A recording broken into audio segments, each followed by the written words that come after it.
اگر آپ چینل پر پہلی بار آئے ہیں تو ابھی سبسکرائب کر کے بیل آئیکن پریس کریں اور رہیں باخبر۔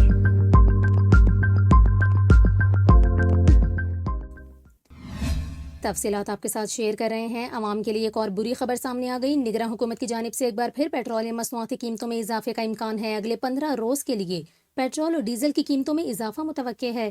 نگراں حکومت 16 فروری 2024 سے شروع ہونے والے اگلے 15 دن کے لیے ایکسچینج ایڈجسٹمنٹ کے بعد پیٹرول کی قیمت میں 1.47 روپے فی لیٹر جبکہ ہائی سپیڈ ڈیزل کی قیمت میں 7.50 روپے فی لیٹر اضافہ کر سکتی ہے۔